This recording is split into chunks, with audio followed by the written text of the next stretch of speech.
Oi pessoal, tudo bem? Meu nome é Matheus Henrique, do canal Autocrítica da Direita. Peço que se inscrevam no canal, assistam os outros vídeos. E se por acaso os vídeos ficarem longos, eu recomendo que acelerem para 1.5 ou 1.75 vezes, que fica mais rápido e ainda dá para entender. Bom, o assunto que eu pretendo falar hoje é sobre o problema que eu analisei no debate do Paulo Cogos contra o Pedro Henrique sobre a legalização do aborto, em relação à possibilidade de uma sociedade anarcocapitalista repudiar o aborto, que eu percebi que a argumentação do Cogos de que a sociedade anarcocapitalista, uma vez que esta deveria se basear na defesa da autopropriedade e do respeito, então a vida, como consequência do respeito à propriedade, deveria naturalmente repudiar o aborto, porque o aborto seria o assassinato aí dos bebês. E eu vi muitas falhas na argumentação do Cogos, e que me levou a chegar à conclusão de que um anti-abortista necessariamente tem que ser estatista, e que o anarcocapitalista vai ser, talvez involuntariamente, mas vai ser necessariamente um agente que vai defender um meio de facilitar o aborto, facilitar a realização do aborto. O título desse vídeo foi só para chamar atenção realmente, porque eu não quero dizer que o Cogos defenda conscientemente o aborto, mas eu sei que ele não defende, mas eu acredito que ele defenda sem querer o aborto, sim, porque a proposta que ele defende de organização da sociedade é um meio que vai facilitar a realização do aborto. Só que ele não está consciente disso e com certeza não vai aceitar esse fato, porque ele já está extremamente apegado passionalmente à ideia do anarcocapitalismo. Quando a pessoa está assim, não vai ser a razão meramente que vai fazer ela mudar de ideia. Tem que ter mais estímulos sociais e do meio afetivo da pessoa para ela mudar, né? Então, nenhum anarcocapitalista vai mudar de ideia baseado nisso. Mas a minha pretensão com esse vídeo é colocar em circulação argumentos para os conservadores e os direitistas em geral que defendam a existência do Estado poderem usar para uma pessoa que eventualmente esteja isenta de julgamentos ainda e que ainda esteja procurando aí qualquer melhor alternativa para apresentar esse argumento para essas pessoas, sim, verem que o anarcocapitalismo vai ser uma cagada para quem pretenda se considerar conservador. Então, primeiro que me chamou a atenção no vídeo foi uma colocação do Pedro Henrique, que eu concordei, que eu também já tinha pensado naquilo antes, mas eu acho que a forma como ele colocou não foi muito satisfatória. Ele não desenvolveu bem essa argumentação como deveria. Que ele falou que na sociedade anarcocapitalista existiria um incentivo para as agências as agências policiais, etc., que poderiam fiscalizar a realização de abortos em clínicas clandestinas, fazerem vista grossa para esse tipo de prática e então colaborarem com a realização dos abortos. Então, esse incentivo seria simplesmente porque as agências ficarem fiscalizando e atrapalhar vamos dizer, a privacidade das pessoas, dos médicos, então as agências teriam esse gasto para ficar enchendo o saco das pessoas, elas iam preferir ter menos esforço e não fiscalizar a prática do aborto, deixar rolar. Então, ele mais ou menos disse que pela lei do menor esforço as agências iam preferir trabalhar menos e fiscalizar menos a ocorrência aí do aborto nas clínicas clandestinas. E a esse argumento, o Cogos respondeu o seguinte, que o Pedro Henrique, eu acho, né, não conhecia a praxeologia. Ele falou, você não conhece bem a praxeologia para dizer isso, porque as pessoas não agem baseado na ideia da lei do mínimo esforço. As pessoas agem baseado em escolhas morais, em julgamentos morais e incentivos que ela tem para agir a partir da sua concepção moral e etc. Então eu queria dizer que uma coisa não exclui a outra e também esses conceitos não são tão simples assim como o Cobbs está querendo incluir na argumentação dele, que a visão, a praxeologia, que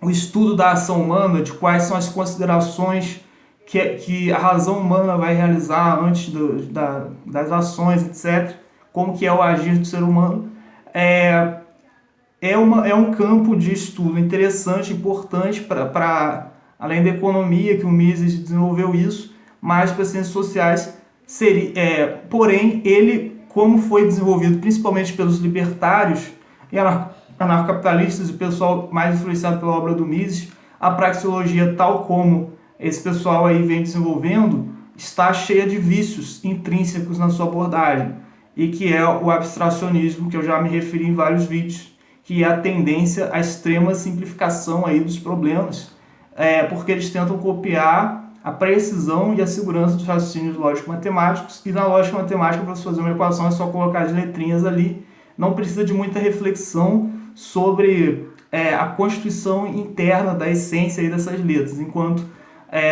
essa constituição interna pode ser abstraída, tanto que você pode definir o número como elemento que constitui alguma coisa que pode ser separado de todos os aspectos qualitativos daquela coisa. Tudo que distingue aquela coisa que você vê. Então, tipo, você vê uma pessoa, o fato de ser, sei lá, um homem distingue do gênero das outras pessoas que são mulheres. O fato de ser um ser humano distingue dos outros animais. O fato de ser um ser vivo distingue, sei lá, de elementos inorgânicos, alguma coisa assim. Então, você tira tudo isso, todos os elementos quantitativos que distinguem aquele ser, e você considera simplesmente como um. Então, isso que é um número. Então, a matemática, que é o campo de conhecimento que tem, vamos dizer, o conhecimento mais seguro, mas que não tem como você contestar de jeito nenhum, trabalha com os números, que são abstrações quantitativas, que são justamente as abstrações feitas quando você separa todos os elementos qualitativos daquele objeto que você está analisando. E aí, o que acontece? Os libertários anarcocapitalistas procuram copiar nessa ideia da praxeologia a mesma estrutura do raciocínio lógico aí, da matemática, e que, consequentemente, tem um empobrecimento muito grande de como as premissas são estabelecidas. Porque eles procuram, da mesma forma que na matemática, analisar apenas as relações entre essas premissas, mas estabelecer a premissa de forma simples. Não se preocupam em como vão fundamentar essas premissas. Então, o que isso quer dizer? Eu quero dizer que, por exemplo, para você escolher um número, você não precisa ficar viajando, ficar analisando muito a essência daquele número, porque justamente ele é o elemento quantitativo que pode ser separado das distinções qualitativas da essência de alguma coisa. Então, por exemplo, A mais B é igual a C. Então, sei lá, duas laranjas mais 3 maçãs é igual a 5 frutas. Então, tipo, tanto faz o que é maçã, laranja, entendeu? Não importa, você pode substituir maçã, laranja por pera, por outra coisa. Não importa, o que interessa é que aquela letra A, B, aqueles elementos 3, 2, etc. E é isso que interessa aí na realização do raciocínio matemático. É basicamente isso. E enquanto nas ciências humanas é o contrário. A lógica não importa muita coisa no estudo das ciências humanas e da forma como o ser humano interpreta o mundo, faz as considerações morais para agir na realidade. A lógica não importa muita coisa. Se você fizer um raciocínio contraditório, mas que consiga captar a essência de como o ser humano construiu a visão de mundo dele, vai ser muito mais efetivo do que um raciocínio perfeitamente lógico, mas que tenha captado de forma pobre aí, vamos dizer, a forma de fundamentar os valores que o ser humano deve aplicar nas discussões sobre como vai agir politicamente na sociedade. Então, um exemplo disso foi isso aqui que o Cobbs falou. As pessoas não agem pelo mínimo esforço. As pessoas agem a partir de incentivos morais, então a sociedade inteira vai se revoltar contra o aborto e foda-se. Então, no anarcocapitalismo, todo mundo vai ser contra o aborto e as agências vão achar que vale a pena. Isso aqui traz à tona muitos problemas, né? Que, como eu falei anteriormente, são o resultado dessa pobreza dialética do desenvolvimento das discussões sobre isso. Então, para a sociedade espontaneamente repudiar o aborto, isso exigiria uma série de premissas que, se você pensar um pouco, você vê que na sociedade anarcocapitalista é muito improvável que elas sejam obtidas. As pessoas teriam que considerar o feto já uma vida. E como não tem prova empírica de que seja uma vida, assim como não tem que não seja, porque as discussões sobre a vida, a existência, fogem do alcance aí da discussão científica, então é uma questão controversa. Então, assim, para a sociedade como um todo, aceitar esse incentivo de que eles teriam que preservar a vida do feto a qualquer custo, você já percebe na sociedade de hoje que muita gente resiste a essa ideia.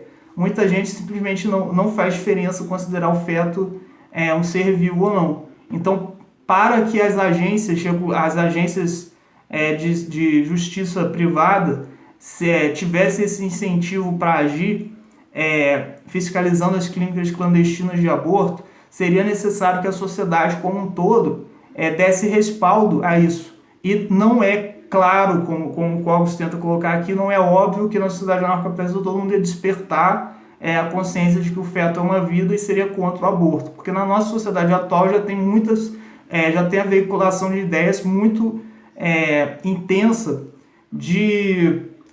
no sentido de incentivar perspectivas que não consideram o feto uma vida. Então, simplesmente, não tem por que você achar que isso iria mudar na sociedade anarcocapitalista. Então, tipo, as pessoas simplesmente não querem contratar uma agência para fiscalizar as clínicas clandestinas de aborto e foda-se. E não teria incentivo para isso. Então, para você pensar na situação da fiscalização das clínicas clandestinas de aborto no anarcocapitalismo, você teria que pensar, por exemplo, que uma mulher que está grávida, sei lá, de um mês, que não dá para reconhecer muito bem, vai lá na clínica clandestina de aborto, que é um consultório médico normal. Aí beleza, faz o aborto e sai, beleza. Então, acontece o seguinte, como que você teria como investigar, teria como saber que aquele médico realizou o aborto naquela clínica clandestina? Então, ele teria, as agências teriam que invadir a propriedade do cara, ficar fiscalizando, e que seria uma coisa extremamente controversa numa sociedade que gira em torno do princípio da preservação da propriedade. Então, tipo, isso é uma coisa que não é óbvia. Tipo, se tiver Aqui, depois o Cobos citou o exemplo. Olha, a sociedade já é a favor da preservação da vida. Porque, assim, se você chegar na rua e espancar um mendigo, quiser colocar fogo no mendigo, as pessoas vão te linchar. Vai ter uma resistência espontânea das pessoas em volta para preservar a vida do cara. Então, com o aborto seria a mesma coisa. Mas, pô, isso é viagem. Porque acontece o seguinte, um mendigo ou qualquer pessoa consciente e que se expresse, é fácil para a pessoa denunciar, olha, aconteceu isso, tal pessoa veio aqui, fez isso, quis me matar, etc. Agora, para um ser que não se expressa ainda, que valeria também para crianças, seria difícil, vamos dizer, não teria como você fiscalizar se essas pessoas aí estão sofrendo alguma coisa. Então, dependeria de terceiros para denunciar e dependeria, vamos dizer, da polícia aí, nesse caso, fazer uma investigação rigorosa e que invadisse a propriedade, que colocasse em risco a propriedade das pessoas ali. Então, tipo, seria alguém suspeitar que a mulher estivesse indo ali para realizar o aborto e a polícia invadir a propriedade do médico, etc., para ver se ele estava realizando o aborto, seria uma coisa que seria agressivo à ideia de preservação absoluta do direito à propriedade. Então, provavelmente, as pessoas não iam gostar muito dessa ideia. E seria um estímulo negativo para essas agências de segurança fazerem isso, porque provavelmente elas teriam repúdio, essas ações aí de investigação teriam repúdio de muitas pessoas na sociedade. Então, por aí já dá para você ver que a investigação do aborto seria uma coisa difícil na sociedade anarcocapitalista, porque por causa da lógica de preservação absoluta do direito à propriedade que impediria o tipo de investigação que seria necessário aí. Mas isso poderia não ser argumento suficiente para dizer que haveria muita dificuldade, porque isso já acontece de certa forma na investigação de alguns crimes, etc. Essa dificuldade para solucionar. Mas o problema não é apenas isso. O problema é que isso é parte é parte de um processo de facilitação do aborto que aconteceria inevitavelmente na sociedade anarcocapitalista. Então, sobre a questão da dificuldade de se realizar um crime, né, de se investigar a realização do crime, ser um empecilho para aquilo ser considerado crime, depois o Cogos falou aqui, a discussão está no escopo do direito, não da ciência forense. Então, vamos dizer, seria uma discussão criminalística de como que você ia investigar como que o crime foi produzido, etc. Então, o que ele está querendo dizer é o seguinte, olha, não interessa se é difícil de investigar, se é impossível investigar, o que interessa é que é um direito natural e eu vou defender por causa de uma visão inflexível do direito, etc. Mas acontece o seguinte, a discussão, tudo bem que não está no escopo aí da ciência forense, etc., mas a discussão está no escopo do julgamento moral. E ele até cita o exemplo do envenenamento, que ele fala, olha, envenenamento é uma coisa muito difícil de investigar e de punir, só que mesmo assim não deixa de ser crime por causa disso. Mas acontece o seguinte, beleza, o envenenamento pode ser difícil de punir, mesmo assim é um crime. Mas você defenderia, supondo que o envenenamento é uma coisa que acontece muito, como o aborto de fato é uma coisa que acontece muito, e que existe movimentos que incentivem aí as pessoas a estarem envenenando as outras e tal. E é uma coisa que, se você mudar a estrutura da sociedade, adotar o anarcocapitalismo ou adotar qualquer governo, por algum motivo isso vai facilitar que aconteçam muitos envenenamentos. Então você defenderia essa forma de governo, sabendo que ela ia facilitar a proliferação desse crime? Então é a mesma coisa do aborto. Não é que o aborto não é que o aborto não deva ser crime porque ele é difícil de punir. A questão é que ele realmente, eu concordo que deva ser crime, que pode ser considerado um assassinato e tudo mais.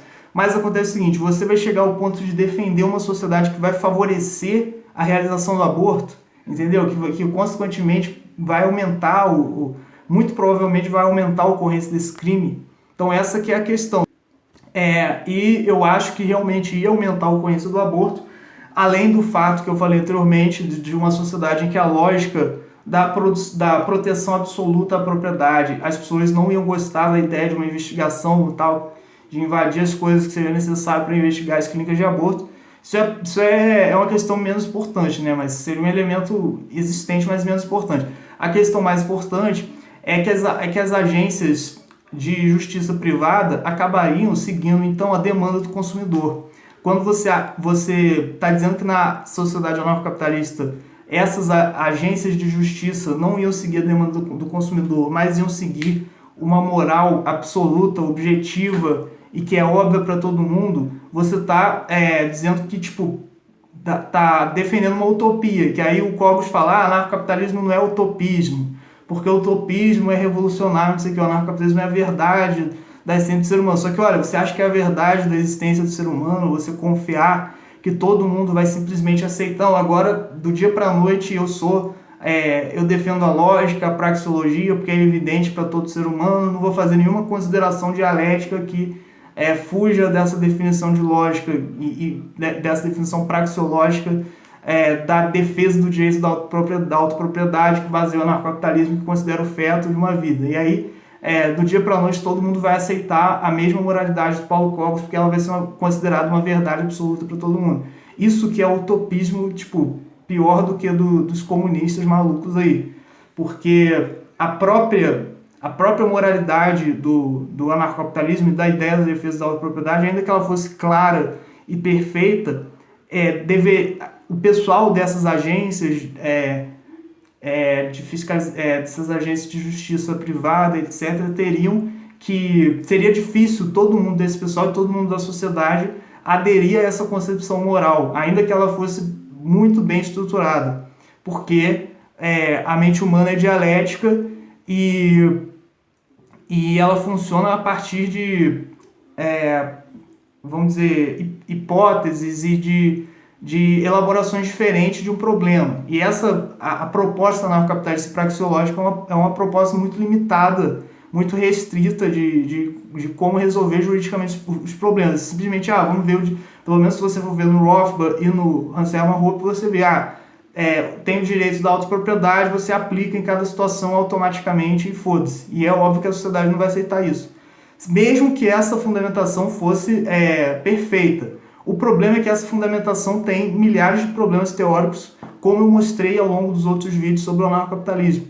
E que ela, por si só, não é capaz de se sobrepor totalmente a todas as outras fundamentações morais diferentes, como, por exemplo, a visão escolástica e baseada na filosofia clássica, que dialeticamente pode fundamentar uma moral. A ideia da lógica da autopropriedade, ela é uma linguagem diferente para fundamentar a moral dessa forma de fundamentar a partir da filosofia clássica, mas ela não nega. Então é uma questão, não nega a filosofia clássica, nem tem como negar, porque ela não se propõe a avaliar o objeto da mesma forma. Então é uma questão de escolha.